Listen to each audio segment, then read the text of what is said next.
Welcome to Interdisciplinary Case Miles, a podcast where real runner stories meet clinical expertise.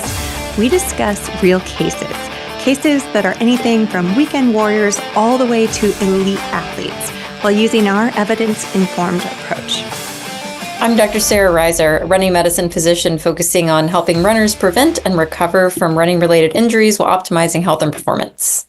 I'm Kelsey Pontius, a sports dietitian helping runners to fuel smarter, recover better, and help avoid the risk of injury so that they can meet their goals. And I'm Dr. Mihevc Edwards. I'm a physical therapist and orthopedic specialist, and I've been treating for runners for over 15 years. And what I do is help them get back stronger and better. Hi, everyone. Welcome to Interdisciplinary Case Miles. If you are looking at us right now and it looks like we're crying and holding back laughs, that's because we are. We have just had a nice little session in between recording where we couldn't stop laughing. But now we're going to be serious, ladies. Today's case is actually going to be a case about shin splints. So shin splints also go by the name of medial tibial stress syndrome, and sometimes they can be put in that bone stress category.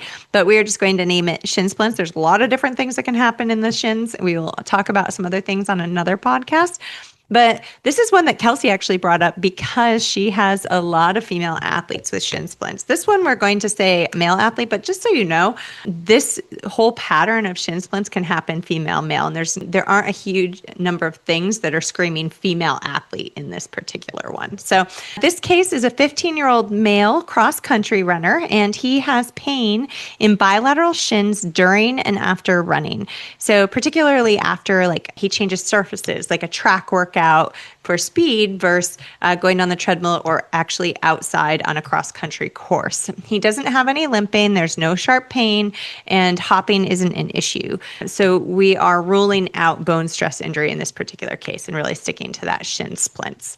So let's jump in and have Sara start with this one. Yeah, so a couple of things. First, I want to figure out, how bad is it? Do they have pain while they're walking? Has it been getting worse? How long has it been bothering them? And have they had something like this happen before? Generally, so this is a pretty common demographic that I see these in. So pretty frequently that we have young male cross-country runners. Oftentimes this is a training issue, that things are just advancing too fast, too much, too soon, too fast. So I like to figure out what year they are. How many years have they been running competitively? Have they changed coaches? What is the change that brought this on? Are they trying to do 3 sports in one season?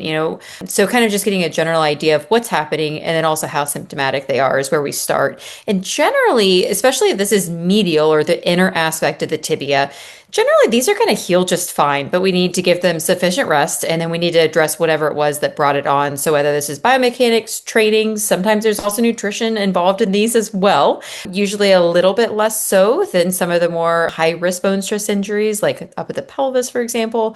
But we definitely want to kind of address the whole picture. And I take it back. One of the big nutrition things that I think about for these athletes is they are growing so stinking fast at this time frame.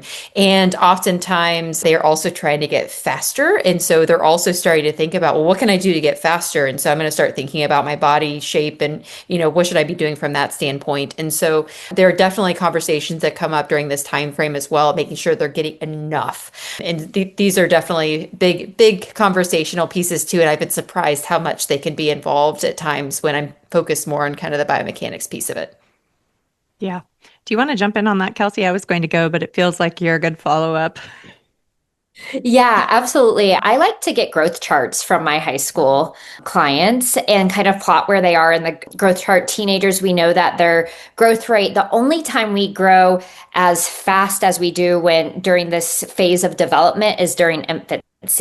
And so it's pretty radical what the growth rates can be, especially in a boy, and plot where they're at in the growth chart, make sure there's not been any stagnation or anything on the growth curve to ensure that hey, we have been getting the appropriate amount of calories, because just growth and development, let alone the needs of running and, teenage boys, they're also, if you ever watch them, they're jumping up, hitting the ceiling, they have so much energy, and they're what we call NEAT, non-exercise thermogenesis, activity thermogenesis. That's just, existing. They're very fidgety, and so they use a lot of calories that way. So, yeah, just making sure that where they're plotting on the growth chart is appropriate. And then, yeah, I think that the nature of just school, kind of seeing, is there any gaps or barriers to their fueling, like rules around food in the classroom? Maybe they want to socialize with their friends and they're not taking their lunch as an opportunity to fuel. Are they eating breakfast? A lot of times they need so much sleep and they want to sleep as long as possible that they skip breakfast. I can't tell you how many times high school parents will send me emails and say, should my kitty have creatine? And I'm like, are we eating breakfast? So there's a lot to be said with keeping up with the needs of growth and then running and trying to get faster and adding more training and more intensity that I would be making sure that this individual is catching up on. And actually, Kate, from your clinic, one of your PTs actually referred a female shin splint case to me. And it's not my only case where it went this direction. Didn't know the exact mechanism, to Sarah's point, that like it's not like it's a high risk nutrition bone or anything. But I can't tell you the number of times that I've had shin splints for a high school client. We've worked on energy availability and the shin splints have gone away. Obviously, this individual is also in your clinic doing PT and stuff like that. But the referred her to me for a reason, and I don't know the exact mechanism, but something about energy availability and shin splints. Maybe we need to do research all together and figure that piece out, but there's a connection, I think. I think there is too. And actually, as you're talking, I was just thinking, my son is 11. He's not a teenager, but he is doing all those things. He's so fidgety. He's jumping up and down, trying to hit things. Like he's bringing the soccer ball in the house, which is not allowed, obviously. And it's just complete chaos. And he eats so much. Every other, all he does is eat. I don't even know what to do anymore. And he's 11. And so I'm thinking about that from your perspective. And it didn't even occur to me. It's in my own house. And I didn't even think about that. But from a PT standpoint, one of the things I often ask is, did you run in the summer?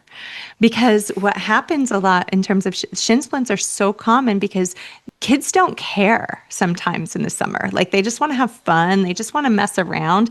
I've found like kids are just, it's been so interesting for me working with this population. Sometimes they just don't even care about what I'm saying either. So this is a lot of collaboration I find with parents, but then also with coaching. And so the way that I've found to help these teams and these athletes in this age group the most is by educating the coaches about strength and mobility things that we need to be doing for these athletes, like barefoot, doing a lot of like barefoot work or single leg mobility for the foot and the ankle, a lot of just stability stuff. And adding that and some plyometrics into their pre-run or their post-run routine. So I do that a lot with coaches because I really don't think these athletes care so much. Like they care about a lot of things, but it's just so funny. There's just so many things going on, relationships and school, and it's just not top of mind. And also what I have to say is boring a lot of times. And so it's just a really interesting group. And I love working with them. Actually, the PT in my clinic that referred to you, she's so good at it. Sometimes I'm like, what are they talking about? But anyway, so what I would also ask about is shoes. Are they in spikes? So cross-country spikes. What are those spikes? Are those spikes, do they have any carbon in them or not? And do they have the ability to use carbon in their shoes because maybe they're too weak or don't have enough mobility? And so these kids can also look like baby deer when they're running because they are growing so fast that their body can't keep up with the motion that they're doing. So when we do gait analysis, it is unbelievable the things that you can see. And a lot of times just simple strength can clear some of that up with a growth spurt. So for shin splints, that's what we're really doing. Collaborating with the coaches, collaborating with the parents, making sure they're eating and sending to you. And then also making sure we're looking at training load, shoes, and getting strength and mobility. And I really want to reiterate what you said. I think that's huge that the cross country and track seasons, especially for the distance runners, you just can't jump in after no foundation of training over the summer. And I think it's one of the sports that just can't happen. And sometimes athletes just don't know that. And I think that's where it can be helpful for coaches to really try to gauge that. And if someone hasn't run over the summer, really putting them on another training plan because it's not safe for them to jump into the same level of running that someone who's been running 30 to 50 miles a week has been doing over the summer because you're starting from a totally different place. Well, and I think that's where shin splints happen a lot of times is that they've gone from nothing or that baseline of activity, which is great, to all of a sudden running 30, 40, 50, 60 miles a week. And that's why that relationship with the coach is so important. One of the coaches I work with is like, Kate, what do I do to make these kids run in the summer? He tries to make it really fun. He has all these contests, and half the team does it and half the team is like, I'll just do it during cross country season. So I think it is something, making sure you're asking about that training. And it's just a different, just a different population, and like goals are different, and that's okay. And then there are some obviously hardcore middle school athletes and high school athletes. I'm not saying there aren't, but it's just, they don't always, they usually run in the summer. And I almost think there's like two camps of the particular shin splints we're talking about. So distal, medial shin splints, that you have the folks who just didn't do exercise and suddenly start doing a ton. And then you have the folks who just have shin splints for ages. And the low energy availability component is there. And I've definitely seen that too, where there's also like the chronic pain component, periostitis, and like this whole layering of stuff and stress, and where it gets really complex. And I feel like the majority, I definitely see both camps, but I would say the majority of the time when I see it in high school, it's the person that just didn't run. And then when I'm seeing it in college and pros, it's more like this really complex layered system, and the nutrition piece and stress are all layered into it. That's interesting. Yeah. And this creation of carbon in your cross country cleats too. So that's interesting. And the type of, I didn't mean cleats because my son's in soccer. Sorry. Spikes. Close enough. Woo! What sport are you talking about, Kate?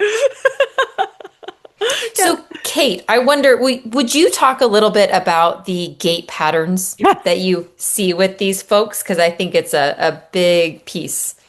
It's like wild. I mean, people our age might think of Phoebe running in from like Friends.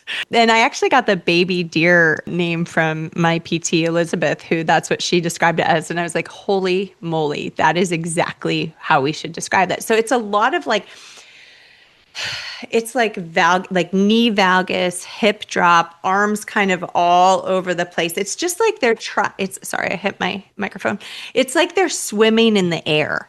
Like it's just like they don't have control over their own body. And that's usually around growth spurts. And it's very normal. Like we're not trying, when we do gait analysis, we're not going to change all those things because they're going through growth spurts. They're going through changes in their body. What we want to do is recognize, okay, what are the basic things that we can do? So for this population, we do lots of basic things that have huge impacts. And so really thinking about squats and RDLs and getting their glutes online and balance and those types of things and ankle mobility, all of those things make a huge difference. But that run gait is just like, it's like, think of really long limbs on a small body. Sounds funny, but it's really cute. Kelsey, do you have anything to add? No, I'm just thinking about like so many different cases keep popping into my head. And then when Sara made distinctions between the types of shin splints, like this is not the first time where I'm like, I need Sara to make like a little graph for me of like different, where on the body are we concerned about nutrition and that kind of thing, just because obviously that's not a part of my training, but it's so useful because it's like, as I said on a previous podcast we recorded, like there's always a nutrition component, but I love knowing like kind of the thought process of like pathology, and then when is she thinking, hey, this is a chronic issue, because I never connected those dots. So that's actually so useful for me. Oh, and why the interdisciplinary care I think is so helpful. Because if we all know just a little bit more about these other areas, we can provide so much more for our athletes. That's why I was like frantically texting you, Kelsey, last week. So I was like, I've got important information to tell you about the patient I just sent. So, I mean, I think it's so helpful. Yeah, I think so too. And the other piece about just like who gets these, and I do think it's important to identify the people that do too much and the people that aren't doing enough. And those are usually the two camps. The other thing is it happens a lot, and I kind of briefly said this, but when there's a change in surface, that's a really important distinction with shin splints is when people move from working out on the track or running on the treadmill because of the weather to going outside on the road or going outside on trails. All of those changes in surface actually can lead to shin splints because it's about load and it's about how the foot is landing and it's about how we're absorbing force through the body.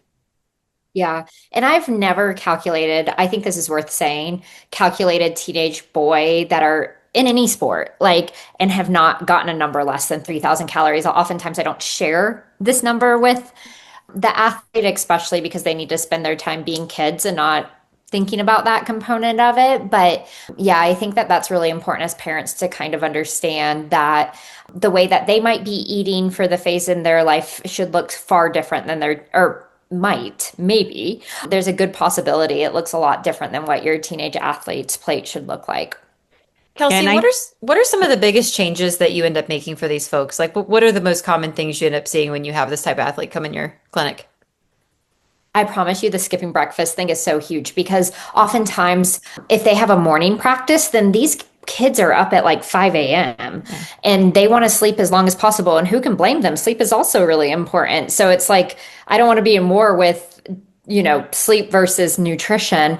And so making sure that they're eating around their workouts, whether that's an afternoon practice or a morning practice, and making sure they get like a full meal, even if it's after practice, and that they're eating at least a snack before the practice. And then I would say also when they're done with practice or trying to build in another mini meal into their day, just because then their needs that can be, I promise you, like 3,000 to 5,000 calories, depending on their mileage and that kind of thing. We're not going to get there with 3 meals per day. We're just not, especially with trying to think about GI tolerance before an afternoon practice and then being careful of what they eat in the hours leading up. And so kind of making sure like, hey, is there a liquid calorie component that has the caloric value of almost a meal? And so finding ways to build in calories, which normally is more snacking, making sure they're not skipping meals, that kind of thing.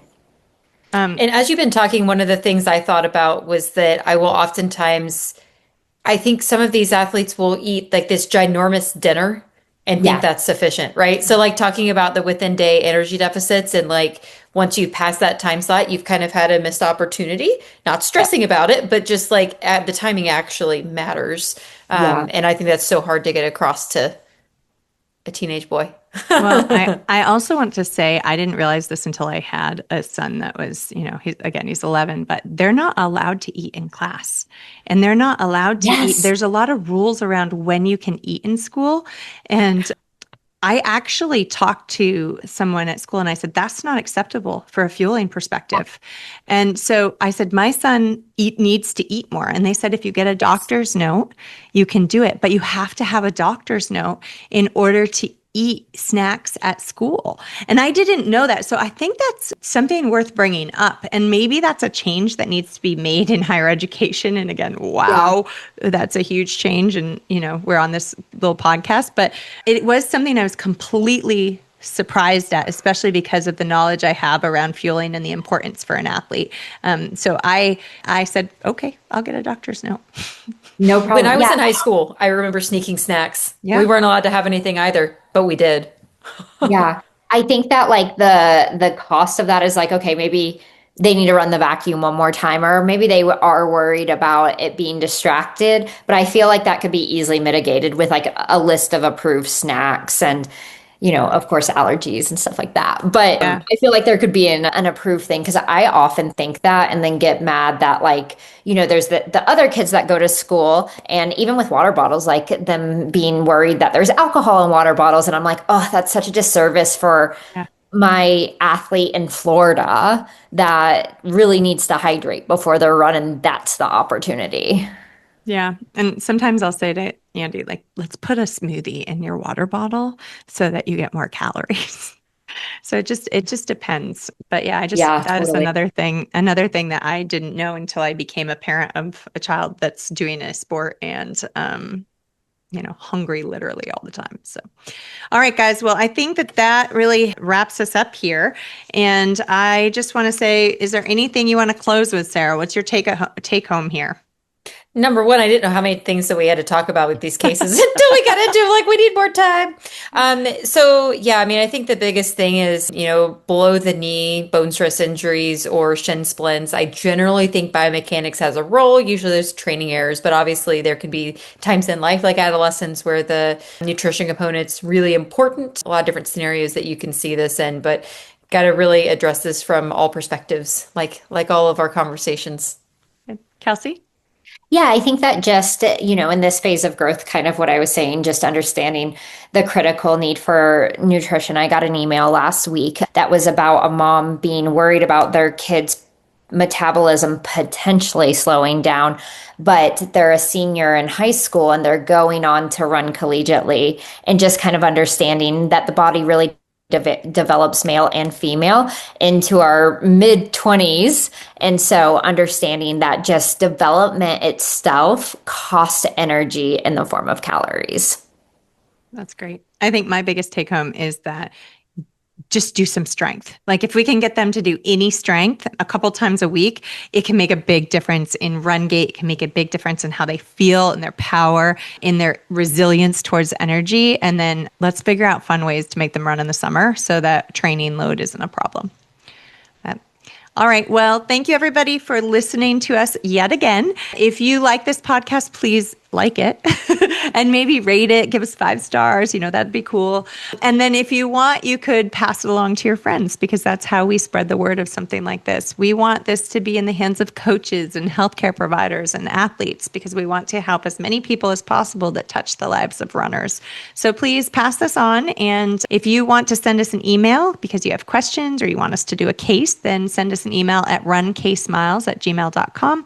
There might be a little lag in the reply, but I try to look at least once a week, especially before we record. Okay, thanks a lot, guys. Take care.